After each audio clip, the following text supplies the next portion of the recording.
Welcome to Husker Storm blog. This is my Nebraska-Ohio State predictions. Before we get into that game, I want to review the Week 4 game, actually Week 5 game of Nebraska and Wisconsin. That was a crazy game. The first half, it looked like the Texas game, but deep down inside, I felt like this could be the Ohio State game where Nebraska had a great comeback. And, it starts off third quarter, fumble, and you're like, all right, this is the Texas game. Nebraska's going to lose this one. And that's pretty much Nebraska. Nebraska can't lose this game. And Taylor Martinez, he's got the two largest comebacks in Nebraska's history. His passing wasn't perfect yesterday, but it was good enough to keep Wisconsin off balanced, and they ran the ball with ease on Wisconsin. Around 6 yards a pop almost, and in the first half it was only like 3. They had a huge second half running the ball. Taylor Martinez was huge on the ground too. He was up over 100 yards of rushing, up over 100 yards of pass, up over 180 yards passing, 2 touchdowns in the air, 1 touchdown on the ground. Stave looked good in the first half, but Nebraska, they had 12 tackles for loss in this one, 3 sacks. Their defense continues to come up big, and in the first half they allowed Wisconsin to move the ball a little bit on the ground. In the second half, Wisconsin had 18 carries for 12 yards, and Monty Ball had 7 carries that were either no gain or negative yards. So the defense came alive in the second half without question. And they put pressure on Stave, and he got hit a bunch. Baker Steinkuhler, my key for Nebraska's defense, stepped up in the second half, and he was a big reason why Nebraska stopped the run and pretty much shut out Wisconsin for the second half. The offense was great in the second half. They had 6 straight scoring drives. It was a great game. It was just exactly what you asked for the offense to do. You knew they were going to wear down Wisconsin at some point in time. The defense wasn't sharp. It was sloppy, but this could be one of those games that turns this team around. It was a crazy game. That's all I got to say. I'm kind of speechless about it. I didn't think we were going to win after that start. You're down 14-0. It looked like the Texas game. Turnovers, penalties on huge plays, a huge roughing the kicker. Roughing the punter. That was a crazy game, but Nebraska came out on top. They needed to. So we'll look forward to the Ohio State game where Nebraska goes to the Shoe to face an Ohio State team that just beat Michigan State 17-16. Their defense looked good against the run for the first time all year, and Braxton Miller continues to carry this team. He had over 170 yards of passing, 100 yards on the ground too. He had a great game. He had a great pass, and they gave him the ball in key situations, and he made Michigan State pay. And Braxton Miller wants to finish this one off against Nebraska. Last year he didn't get to because of an injury. This year he definitely wants to take care of Nebraska, and this one, Ohio State needed to develop some more playmakers. They did on the outside. I think they've done a better job of spreading the ball out in the passing game. Devin Smith is definitely their best wide receiver. Their running game, they still got to work on it. It's just Braxton Miller right now. Now, Carlos Hyde's a great running back. He had a huge game against Nebraska last year, and he probably will this year. But, they still got a lot to work on offensively. And defensively, both of these teams have struggled. They've been inconsistent. They've allowed yards. They've been bent but haven't broke. Nebraska did break in the UCLA game. And Ohio State, I would say they broke in the Cal game. Sorry about that. But, Braxton Miller wants to finish this one off this time. This one's going to be a shootout. Expect a bunch of points and a lot of offense. And then now we're going to go through a positional breakdown look at each team's positions, each level of the offense, and some special teams. So if you're looking at quarterback, I got this as a split. I think it's fair. If you look at playmaking ability, I would give it to Taylor Martinez. If you look, I mean not Taylor Martinez, I'd give that to Braxton Miller. He's got the ability to make, huge plays on every single play. He's got a stronger arm than Martinez. Is he more accurate? I'd say that's a split. I mean, maybe Taylor Martinez is a little bit more accurate. Taylor Martinez is a little more mature, makes wiser decisions at his point in time in his career. But Braxton Miller's got the better playmaking, but Martinez counteracts that with maturity and experience in his offense. So I'd say that's a split, the quarterback position. Running back, obviously Nebraska. They've got the best running backs in the Big Ten, one of the best crews in the country. Rex Burkhead, potentially the best running back in the Big Ten when it's said and done. He's missed some games, so he hasn't been able to really put up the stats. But Amir Abdullah is the best backup running back in the Big Ten. He had a good game against Wisconsin, 7 yards a carry. And then they can throw in Braylon Hurd there too. Now, Ohio State's got two good running backs. They just haven't really been able to utilize them. I mean, they haven't come up big yet. Carlos Hyde and Jordan Hall. I think they're going to come up bigger in this game. And maybe one of them gets for 100 yards. My bet's on Carlos Hyde. Wideout, I'd give that to Nebraska. Now, Devin Smith is probably the best wide receiver in this game. But Nebraska's got the best duo of tight ends in the Big Ten. They've got a wide receiving group that they can just rotate in and out, and guys are still making plays. So no question, Nebraska. O-line, I'd say it's split. I would say Nebraska's O-line has played better than Ohio State's thus far. I mean, Nebraska's rushing for 305 yards a game, which is quite a bit better than Ohio State. But Nebraska has been prone to pass blocking breakdowns. So, I'd say that's a split.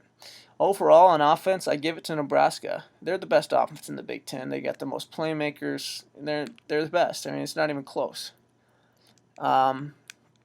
Now we're going to look at defense, D-line going into this year. Everybody thought Ohio State was going to have the best defensive line in the country. Hasn't been as strong as people thought, but it's still the best defensive line in this game by far, I think. Linebackers, I'll give that to Nebraska. That's really close. Defense split with, Ohio State maybe having a little better, they're a little bit better on defense, I would say, than Nebraska. They just got a little bit more playmakers on defense. They've forced 7 interceptions. Secondary-wise, I'd say that's a split. So overall on defense, I give it a split with Ohio State a slight edge. Special teams, I think, is Nebraska. They got, playmaking ability on both punt returning and kick returning in Amir Abdullah and Kenny Bell. And their kicker, although hasn't been great, he's their kicker and punter, Brett Maher. He still can be clutch. So I give that to Nebraska. So that means Nebraska's got the offensive edge. Defense was a split with a slight edge to Ohio State. So the complete team, I would say that's Nebraska. They're the more complete team in this game. Does that mean they're the better team? No. All it takes is, Ohio State has some better players at certain positions, and they've got some explosive players who can make a huge difference in a game, like Braxton Miller. Coaching-wise, Ohio State, they got Urban Meyer. He's one of the best. Bo Pelini's still proving himself. Urban Meyer's already won 2 national championships, and he's turning around Ohio State in his first year. 5 stats to look at in this one. We're going to compare Nebraska's tackles for loss to Ohio State's tackles for loss. This one is quite crazy. You would think that going into this year, Ohio State would have a lot of tackles for loss. Well, Nebraska's got 43 this year. Last year, Nebraska had a total of 56, last in the Big Ten. They're 13 off last year. This last game against Wisconsin, they had 12. They're averaging 8.6 per game. Ohio State, they're at the bottom of the Big Ten with 20 only. That's 4 per game. And that's only 20 tackles for loss. That's really bad. Nebraska's got double that. Now, how much can you look into that? I don't know. I mean, maybe good fortunes are to come for Nebraska as they're finding themselves in the backfield a little bit more, and they can force teams in some bad mistakes and get teams behind the chains, which Ohio State behind the chains is not as good as they are when they're just like Nebraska. You know, if Braxton Miller and Taylor Martinez are on 3rd and 5, they got the ability to hand the ball off or run it themselves or pass the ball. When they're at 3rd and 10, it's much different. They're forced to pass the ball or scramble and make a play. It's a lot harder to get a 3rd and 10, obviously, than a 3rd and 5. And so Nebraska's being able to get some teams behind the chains. We look at some stats from last year's game in which Nebraska came back in their biggest comeback ever. You saw that Braxton Miller had a pretty damn good day. And he was really good against Nebraska last year. It was his breaking out party. And Nebraska came out really flat in that one. It looked like they were going to start off 0-2 in the Big Ten to start it off. And they came back, and you could say it was to the injury of Braxton Miller that made the difference. But I think it was going to be a close game anyways. In the end, Nebraska's offense was imposing its will. Ohio State had 351 yards of offense in that game. And 180 of it was behind Braxton Miller. He had 9.1 yards a carry. Carlos Hyde, he had 8 yards a carry and 2 touchdowns. He had a huge game against Nebraska. Jordan Hall was not quite as successful, only 2.9 a carry. But Nebraska imposed its will in the second half, and Burkhead and Taylor Martinez had over 100 yards on the ground with the touchdown. Taylor Martinez threw the ball really well in this game. Nebraska had 230 yards of rushing. Both teams put up some offensive yards. They found success. You can only expect the same in this one. So those are a couple stats to look at there. Now we'll go over and under in this one. Braxton Miller, 300 yards of offense. That's a lot of yards of offense. I'm going to say he is over. I think Braxton Miller goes over 300 yards of offense in this one. See Braxton Miller probably right around 300 yards of offense, just right over 300. Burkhead, 100 yards of rushing. I think he goes over that without question. He's going to be a bigger part in this game in the first half than he was last game, where the offensive line struggled to start it off. Total offense combined between both teams, 900 yards of offense. That's a lot of yards of offense. I think we're going to be just under that. Looking probably about 850. But that's a lot of yards right there. You're looking at 400 yards apiece for each team. Taylor Martinez, 250 yards of passing. I don't think so. I think Nebraska has enough success on the ground that they're not forced to pass the ball a lot. Now, do they pass the ball a lot? I think he gets over 200. 250, I think he's just short of that. Probably just right over 200. Devin Smith, 2 touchdowns. I think he gets 1. I think he's going to have a big reception. I called Jared Aberdere's big reception last game with Wisconsin and Nebraska. I said it was going to be a touchdown, and it wasn't, but he did have a big reception. I think Devin Smith does have a big reception, and this one gets in the end zone. My prediction in this game is Ohio State 37-34. My first time picking against Nebraska this year. Might be my last time. But going into this year, I saw this as a 95% chance of Nebraska losing. They struggled badly against Ohio State last year, and I thought this Ohio State team was going to be a lot better. Now Ohio State has looked soft on defense. Nebraska's looked soft on defense. Nebraska's offense has looked really good on offense. Ohio State's offense has looked inconsistent, but they can be really good on offense. So you're looking at yourself at a shootout. I got Ohio State 37-34. We're looking at a lot of yards.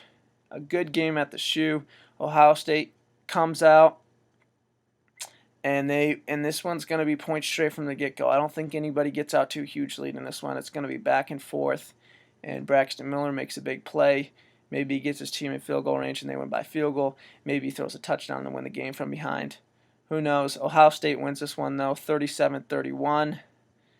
And Nebraska picks up their first loss in Big Ten play, but it's okay. It's an okay loss, since Michigan will probably lose to Ohio State too.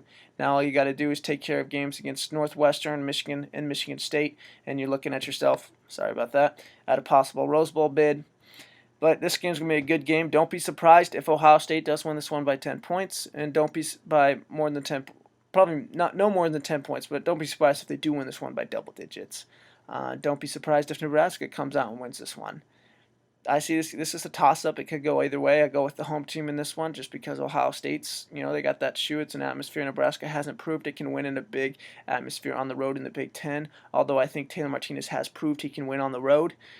Look back to Oklahoma State a couple years ago. He had a huge game, and Oklahoma State's not an easy environment to win in, especially against that Oklahoma State team. But this is Ohio State, and Ohio State is one of the best environments in college football. So I think Ohio State sneaks this one out with the home crowd, 37-34. Thanks for watching. Go Bird Red. Check out my week 6 prediction videos. It'll be up probably by Tuesday. Thanks for watching.